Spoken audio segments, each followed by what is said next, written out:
A man slapped a 53-year-old woman on public transit thinking she was alone and powerless. He didn't know her husband was the most respected cop in town. It had been one of those days.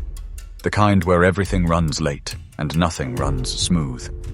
By the time Vanessa Kirkland stepped onto the Blue Line platform in downtown Sacramento, her heels were pinching, her back was sore, and she was 2 missed calls behind on her way to the train.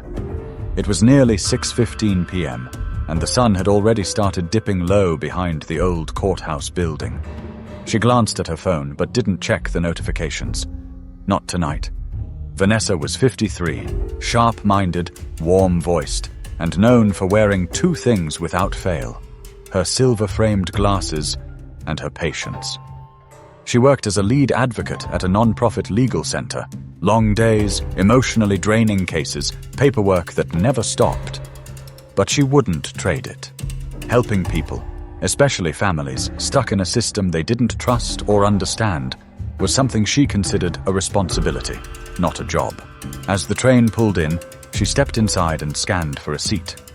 Not much space. She spotted a half-empty row near the middle and eased down with a quiet sigh, setting her tote bag beside her. It was mostly quiet. People on phones, headphones in, scrolling away. Across from her sat a teenager in a school hoodie, chewing gum and watching something with the volume a little too high.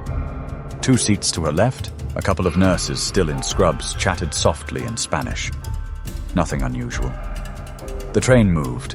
Vanessa leaned her head back and exhaled. She thought about dinner, probably just leftovers.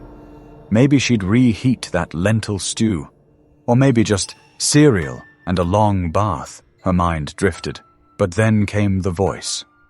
Loud, fast, and smug. Hey! Yo lady, let me ask you something. You always dress like you got a court date?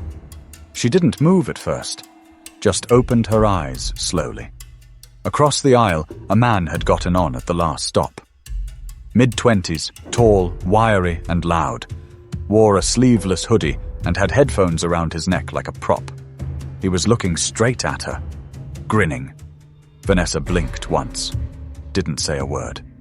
He leaned a little closer. Nah, I'm serious. You sitting up here like you running for mayor or some shit. Got the whole church outfit on. Look at you. The teen nearby snorted a laugh. The man puffed up, encouraged. You got somewhere important to be, Miss Lady. Still, she said nothing.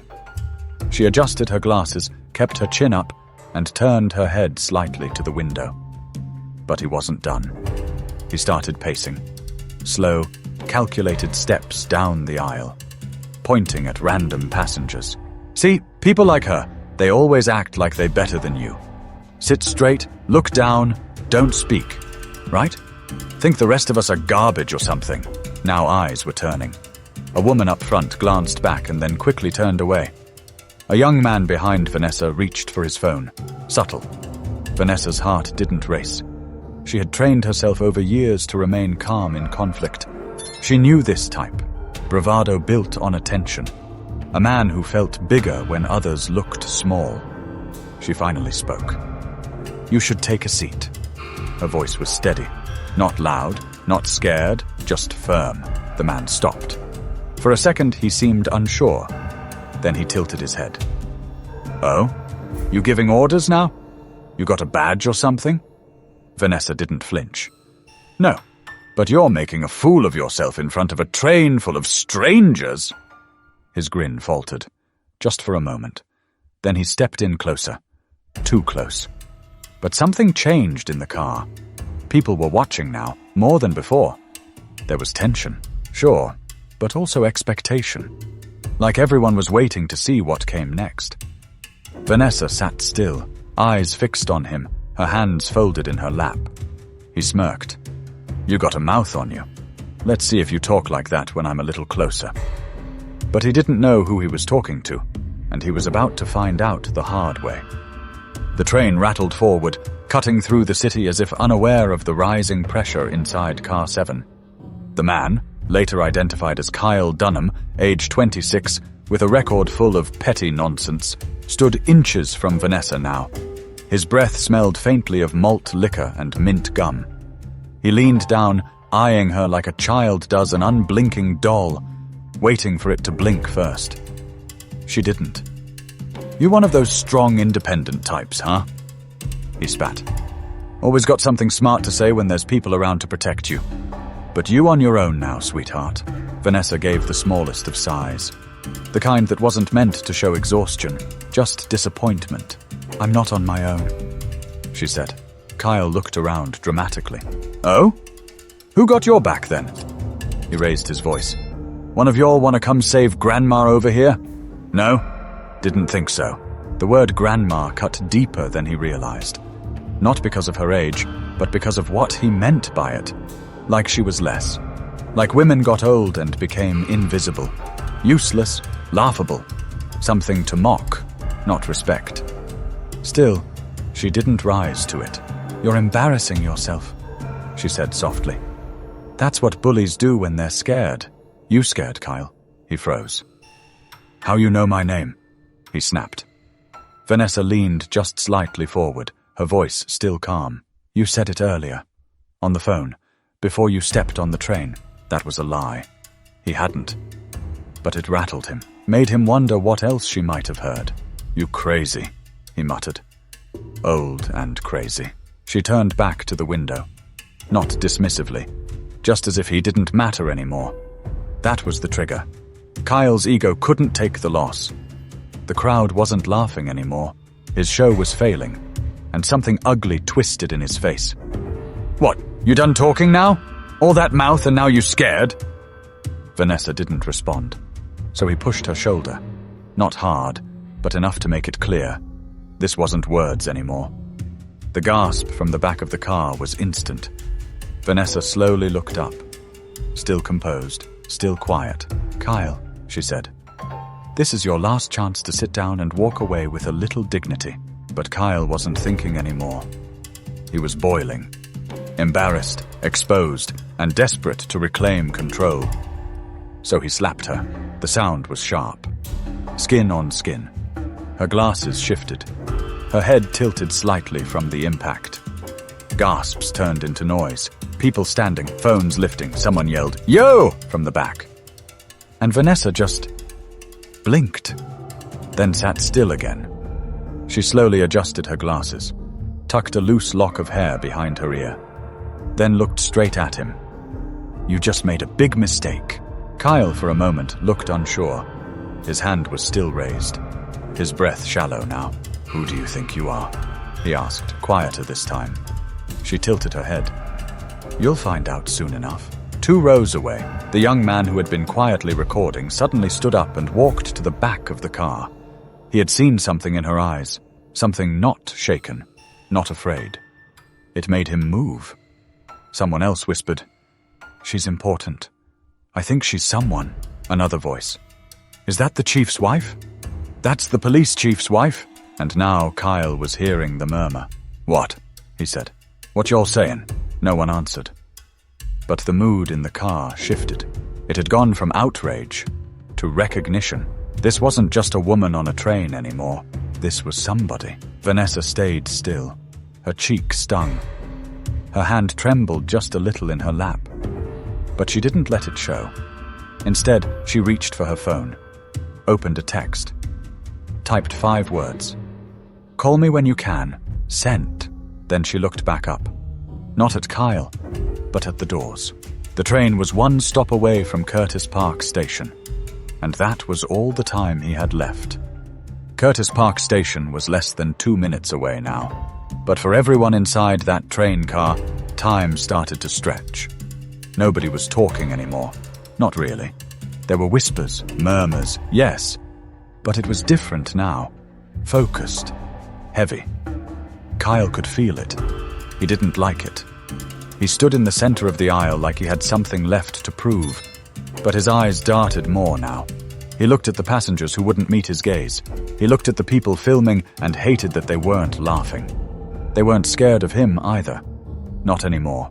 "Man, y'all trippin'," he muttered. "She started it, trying to act all high and mighty." No one responded. Across from him, Vanessa had shifted her tote back onto her lap. Her fingers were wrapped tightly around the straps, her thumb brushing over a small, stitched corner, back and forth. She wasn't scared. But that didn't mean she wasn't angry. She was. The kind of anger that doesn't shout. The kind that waits. The kind that's earned. Her cheek still burned. The imprint of his palm hadn't faded. But she didn't touch it. She kept her posture straight, shoulders squared. She knew people were watching. Not just the ones with phones, but the quiet ones too. The ones who had seen things like this happen before and never known what to do. Now they were watching her. And so was Kyle. "You think you're better than me," he hissed suddenly. "That's what this is. You people always act like you're too good." That phrase, "you people," hit the air like a lit match in a dry field. Vanessa finally looked at him. Her voice was low. "I don't think I'm better than you. I think you're making choices you're going to regret." "You threatening me?" he shot back. "No," she said. "I'm warning you. There's a difference." The train gave a mechanical groan as it began slowing into Curtis Park. The lights flickered once overhead.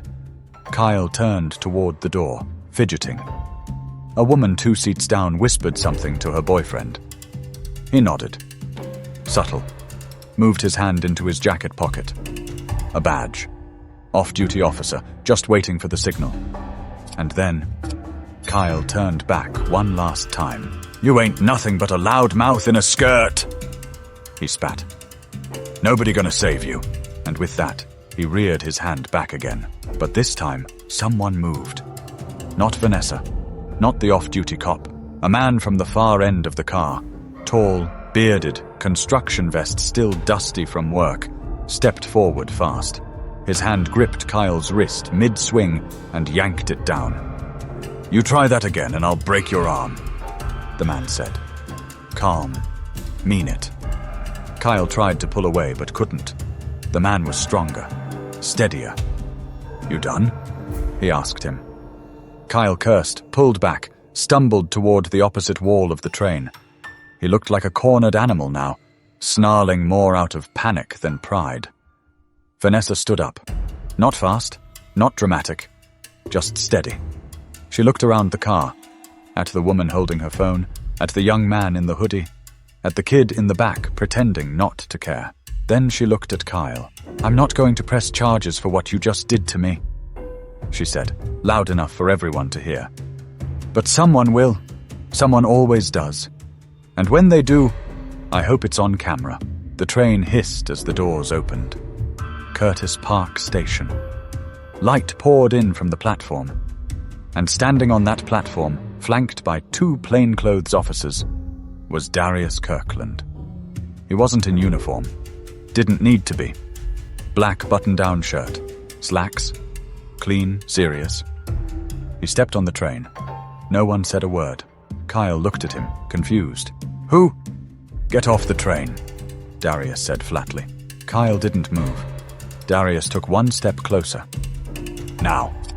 The badge came out. Not a flash, just a calm reveal. The last name was right there. Kirkland. Kyle's eyes snapped to Vanessa, and something clicked. That name. Her. Oh no," he breathed. The off-duty officer behind him placed a hand on his shoulder. "Let's go." "I didn't know!" Kyle shouted. "Yo, I didn't know who she was." Darius said nothing. Vanessa stepped off the train first. She didn't look back. But the man who slapped her would never forget the moment he realized who she was, nor how close he came to losing a lot more than his pride. They walked Kyle off the platform like a child pulled out of class for acting up. But this wasn't school, and there'd be no note sent home. The train pulled away behind them. Vanessa kept her stride smooth, even. Darius walked beside her but didn't say much. He didn't have to. His jaw was tight. Not out of rage, but restraint. Years of policing had taught him when to raise his voice, and when silence did the job louder. Behind them, Kyle was being sat on a bench near the platform stairs. He was breathing heavy, eyes wide now, still in disbelief. A plainclothes officer stood nearby, keeping watch without much expression. Vanessa slowed her pace and finally spoke, her voice barely above a murmur. "I'm okay." Darius looked at her, eyes softening for the first time since he stepped on the train. "I know you are," he said. "But I'm not."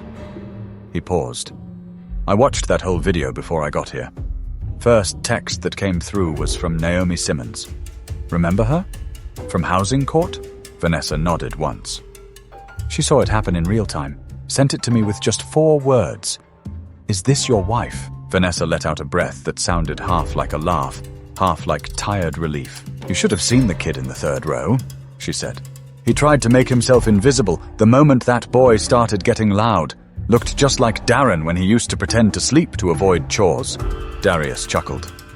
"I miss that boy," she nodded, her gaze drifting across the platform. "I think a lot of people on that train have seen this play out before. Only this time, it didn't go the usual way." He touched her shoulder lightly. "It's because you didn't flinch. That changes everything." A few yards behind them, Kyle was starting to unravel. Not from guilt, not yet, but from fear. The fog was clearing, and the man he slapped was standing right there, shaking hands with law enforcement, while his own hands were tucked under his thighs, like a kid trying not to get scolded. One of the officers leaned over and said something to him. His response was sharp, too loud. "I didn't even hit her that hard." Darius heard it. He looked at Vanessa, his eyes still calm. "You mind if I handle this part alone?" She nodded. "I trust you." Darius walked back toward Kyle. Slow, measured steps like he was walking up to a podium, not a bench. Kyle straightened when he saw him coming. "Yo, look, I didn't know who she was, man. I didn't know she was, like, married to a cop. I thought she was just what?" Darius cut in. "Say it." Kyle's mouth opened, but nothing came out. Darius sat down next to him, not too close, but enough. "You thought she was just some woman.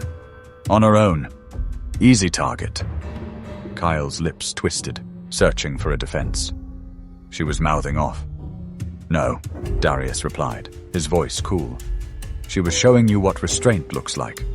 That's not something you see often, is it? I didn't hit her like that, though. You touched her. You put your hands on her, in front of people, on camera. And then you tried to do it again." Kyle looked around like he was trying to find someone to back him up.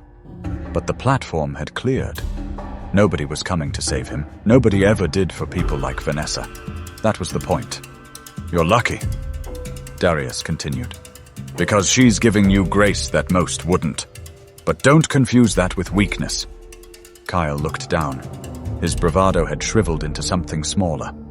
The puffed-up confidence gone. He looked more like a boy now, lost, tired, and suddenly very aware of how much worse this could have gone. "What's going to happen to me?" he asked. "That depends," Darius said. "Right now, you're getting detained. There's an outstanding warrant on you for a missed court date from 3 months ago. Unrelated, but not forgotten." Kyle's mouth dropped open. "And later?" Darius stood up. "That depends on what kind of man you decide to be when you walk out of holding." He turned without waiting for a response and walked back to Vanessa, who was now seated near a column, eyes closed for a moment of peace. But there was still more to this story, and the weight of it hadn't fully settled. At least, not yet. They didn't leave the station right away. Vanessa had taken a seat on the long metal bench near the wall, tucked under the faded Curtis Park signage. She sat upright, legs crossed at the ankle, her hands finally free of tension. It was quiet again, the kind of quiet that usually follows a storm. Darius stood a few feet away, phone pressed to his ear, speaking low into the receiver. Vanessa couldn't hear what he was saying, but she recognized his tone. It was the voice he used when cleaning up someone else's mess. After a few minutes, he hung up, walked over, and sat beside her. "They're taking him to county," he said. "He's not being charged yet for the slap. Not unless you say the word." Vanessa didn't answer immediately. She wasn't being coy. She just needed a moment to weigh what mattered most. "I'm not pressing anything," she said after a pause. "Let the warrant handle it. That's enough for now." Darius nodded slowly, biting his bottom lip. He's lucky. I know. They sat there together, side by side. People moved past them on the platform, some throwing glances, some whispering as they recognized her from the videos that had already started circulating. Vanessa had gone viral before. Not like this, though. Usually it was clips from her speeches at city forums or housing events. Once, someone had shared a video of her hugging a woman who had just won a child custody case, and it had gotten thousands of likes. But this was different. Now she was the woman on the train. And her face, still marked faintly where Kyle's hand had landed, was spreading across timelines and news feeds in real time. She knew what was coming. Comment sections, hot takes, outrage, debate. Some people would call her a hero. Others would call her soft for not retaliating. Some would find a way to blame her. Darius broke the silence. Remember that speech I gave last week? About dignity, public space, and consequence? Yeah, she said. I was in the front row.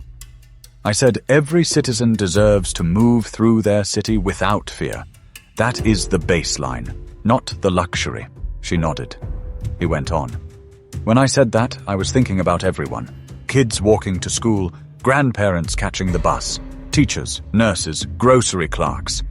I wasn't thinking about you. I know, she said gently. And I hate that I wasn't. Vanessa turned to him. Don't do that. He looked down. You should have never been in that situation. She gave a short laugh. You think I haven't been in worse? His eyes lifted. I've lived 53 years in this skin, Darius. On this earth, in this body. I've been followed, yelled at, disrespected, dismissed, talked over. Today just happened to be on camera. He didn't smile, but he understood. You were always tougher than me. No, she said. I just have more practice. Behind them, a train screeched into the station. Different car, different passengers, same city. A young woman in scrubs approached cautiously, her eyes flicking between them. Excuse me, Mrs. Kirkland? She asked. Vanessa turned. Yes? I just wanted to say thank you for how you handled him, for not lowering yourself. Vanessa stood, extended her hand. What's your name? Rosa. I'm a nurse at St. Joseph's. You had a long shift? She smiled faintly. Double. Vanessa nodded. You take care of people all day. Thank you. Rosa seemed surprised by the return of Grace. She gave a shy nod and walked off. Darius stood up beside his wife. Let's go home. But Vanessa didn't move just yet. She took one final look around the platform, the train tracks, the benches, the signage, the people coming and going like none of it had happened, like time had pressed play again. I'll ride the train tomorrow, she said. You sure? Yes, and the next day, and the next. I won't be pushed into silence because someone doesn't know who I am. Darius placed a hand gently on her back. But as they left the station, neither of them knew how far this moment would ripple beyond that train car, until the headlines hit. By the time they reached their home in Southland Park, Vanessa's phone had buzzed more than 20 times. Darius's had gone off nearly as much. Friends, journalists, colleagues, people they hadn't heard from in years suddenly remembered their numbers. She let most of them go unanswered. The story had already made it to the local news by 9:00 p.m. One outlet titled it, Community Leader Assaulted on Light Rail. Suspect Apprehended at Station. Another went with something more theatrical. Slap on the train sparks debate over civility and race. But the video clips were what traveled fastest. 16 seconds. Shot vertically. Posted by someone who'd been sitting 3 rows back. It caught Kyle's words. Vanessa's utterance. The slap. And the moment she looked him in the eye afterward, like nothing he did could shake her. Within hours it had passed 100,000 views, then 200, then 500,000. Every comment had an opinion. Some were praising her restraint, some were asking why no one else stepped in sooner. Some, as always, found fault. Darius sat on the edge of their bed, scrolling through headlines, jaw tense again. Vanessa came in from the bathroom, face clean, hair wrapped. You need to put that down, she said. He looked up. I keep reading these comments. People dissecting what you should have said, what you didn't say. Like you were performing. That's the internet. I know. I just hate seeing you turned into a symbol. She raised an eyebrow. That's been happening since I was 13. First time I got followed around in a drugstore just for wearing lip gloss. I stopped being just a girl that day. Darius sighed. I know. I just wanted you to have some peace. I had peace, she said. I still do. That boy didn't take anything from me. If anything, he gave me a platform to say what I've always believed. He looked at her, waiting. That no matter who you are, respect is not earned by yelling louder or hitting harder. It's shown in how you treat people who owe you nothing. She sat beside him, pulled the phone from his hand gently, and set it on the nightstand. You remember what you told the academy class last spring? She asked. Which part? We don't train for revenge. We train for response. Darius chuckled softly. I stole that line from my grandfather. Well, you gave it life. It's the same reason I didn't react with fists today. You handle things when they come to you, not the way people expect, but the way they need to be handled. A pause. You saw how many people were watching. She continued. If I had snapped, it wouldn't have been about him anymore. It would have become a whole different story. Darius nodded slowly. You're right. Just then, a new message lit up Vanessa's phone. This one wasn't from the media. It was from the mother of a high school student she'd represented 6 months earlier in a school discrimination case. She had defended him after he'd been suspended for what turned out to be a false accusation by a teacher. The message read, My son saw the video and said, That's Ms. Kirkland, she's real. I just want you to know how much you matter to people like us. Thank you for being who you are. Vanessa stared at the message for a long moment. Then she handed the phone to Darius without a word. He read it, exhaled, and for the first time that night, he let himself smile. You matter, he said. So do you, she replied. The next morning, as they sat side by side on the porch sipping coffee, a news van slowly cruised down the street. It didn't stop, but the camera inside pointed toward the house before continuing down the block. I think today's going to be busier than we planned, he said. I think every day is, Vanessa answered. She stood up, stretched, and picked up her tote bag by the door. You're heading in? Yes, they need me down at the center. We've got eviction hearings this week. I'm not taking a day off because of someone who can't handle a woman speaking with clarity. Darius stood too. You want a ride? She smiled. No, I'm taking the train. He looked at her for a long beat. You sure? I want people to see me there. Same seat, same time, because I'm not the one who needs to disappear. But while Vanessa went back to her routine, what happened on that train kept echoing far beyond the station, into dinner tables, classrooms, newsrooms, and households across the country.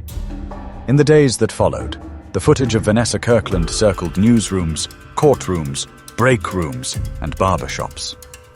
The story sparked debate in places that rarely talked about women like her. Middle-aged, black, calm under pressure, unshaken by chaos.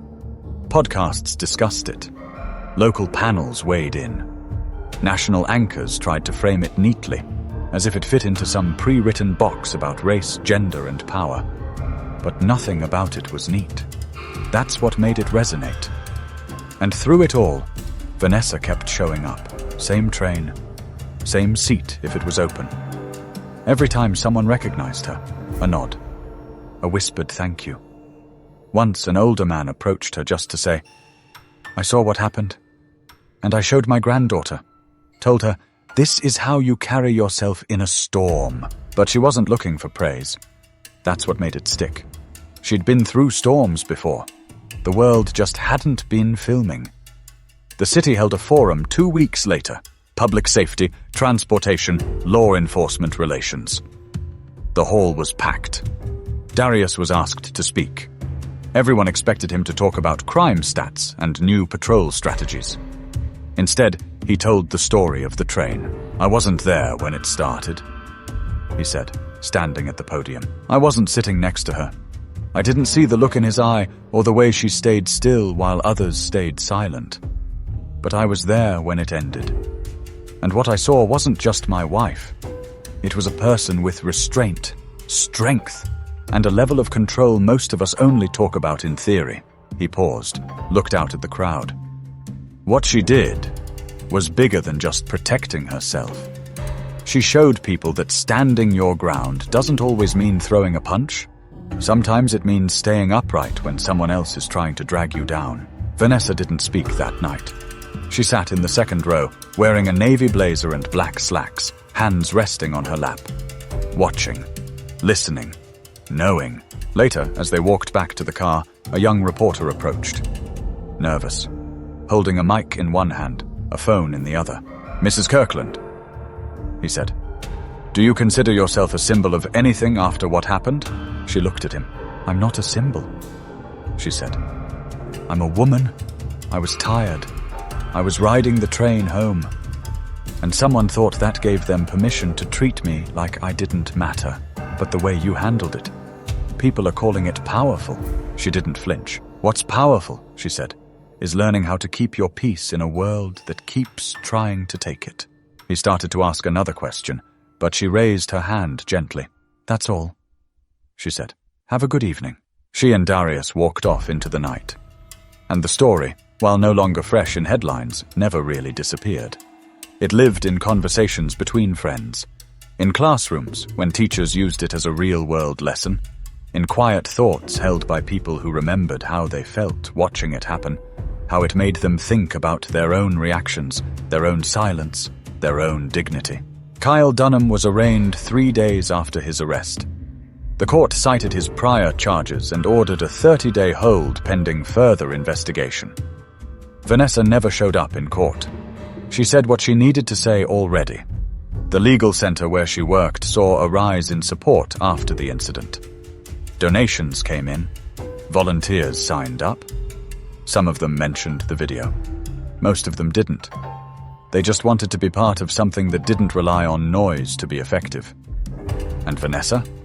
She never stopped riding the train. Because that train, for better or worse, became a moving monument to what dignity looks like in real time. In a world full of noise, people like Vanessa Kirkland remind us of something that's easy to forget. Real strength doesn't always shout. Sometimes it just stays seated, speaks calmly, and doesn't back down. Not because it wants to win, but because it refuses to disappear. If this story moved you, made you think, or reminded you of someone you know, share it.